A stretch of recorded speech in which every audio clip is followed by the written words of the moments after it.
L'information urgentissime, c'est d'épuiser capital pour la continuité de la guerre du Moyen-Orient provoquée par les États-Unis et l'Israël, du moins Trump et Netanyahou.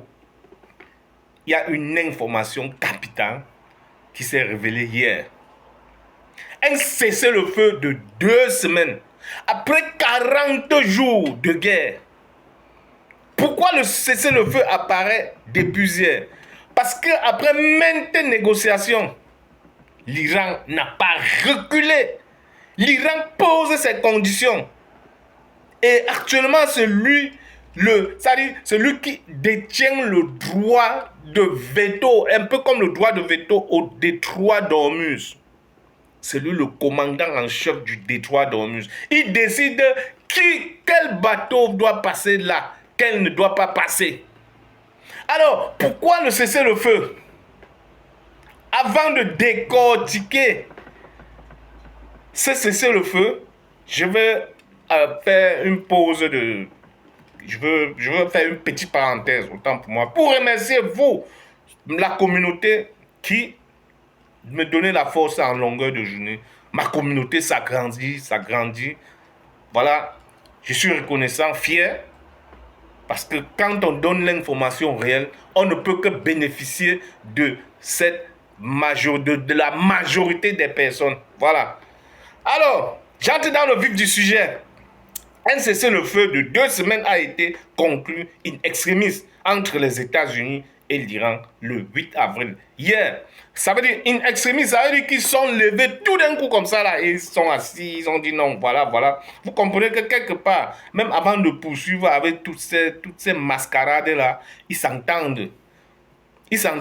Bon, dites-moi alors comment ils vont se lever là tout d'un coup et s'entendre à trois que voilà, on veut un cessez-le-feu.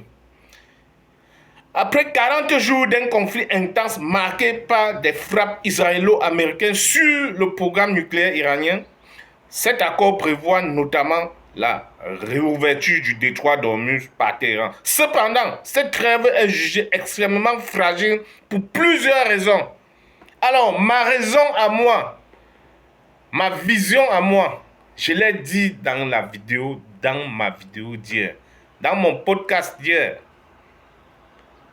disant ceci, les États-Unis et l'Israël sont en manque de munitions, de missiles, de drones, parce qu'ils ont orienté tout du côté de l'Ukraine.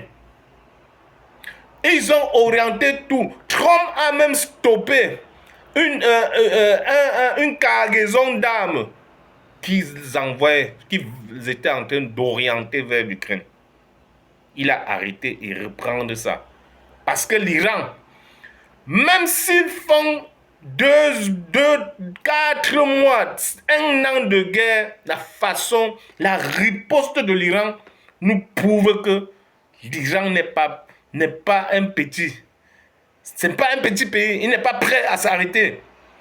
Pendant que l'Israël frappe, l'Iran riposte. Les États-Unis frappent, l'Iran riposte d'une manière virulente.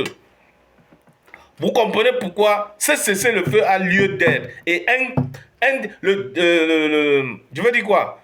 Le directeur d'une usine de fabrication d'armes américaine a déclaré que tant que la guerre russo-ukrainienne continue, les États-Unis ne pourront pas résister à cette guerre du Moyen-Orient. Donc, je suppose que c'est cessez-le-feu. C'est pour s'alimenter en armes, en munitions, en drones, en missiles.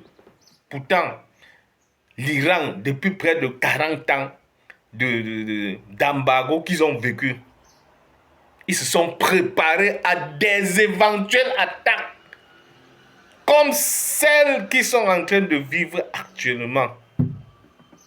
Vous comprenez que l'Iran est prêt. L'Iran est prêt. Alors, je poursuis avec l'information, je chute. Donald Trump et Benjamin Netanyahou ont précisé que le cessez-le-feu ne s'appliquait pas au Liban, ou l'Israël continue de frapper le Hezbollah. Moins de 24 heures après l'annonce, l'Iran dénonce déjà des violations de la trêve par l'Israël. Le président français, M. Macron, a insisté sur le fait que le cessez-le-feu doit inclure le Liban pour être crédible et durable. Pour approfondir les détails de cet accord et suivre son évolution en temps réel, voilà. Donc le cessez-le-feu ne doit pas être seulement au niveau de l'Iran. Même au Liban, il y aura un cessez-le-feu. Et comprenez déjà que l'Iran conteste un cessez-le-feu qui doit se limiter que de son côté. L'Iran exige que même le Liban ne doit plus être touché. Parce que le Hezbollah revendique l'attaque contre l'Iran. L'attaque menée, les frappes menées par les Américains et l'Israël. C'est pour ça que l'Israël veut d'abord s'occuper, entre-temps s'occuper du Liban. Le Liban, c'est là où se trouve le Hezbollah. Dames et messieurs, vous qui avez regardé cette vidéo, partagez-la dans tous les groupes possibles. Pompez-moi sur tous les cœurs. Donnez-moi la force de me réveiller les matins, vous donner les informations en temps réel. En temps réel et les informations réelles. Ciao, ciao. Posez-moi,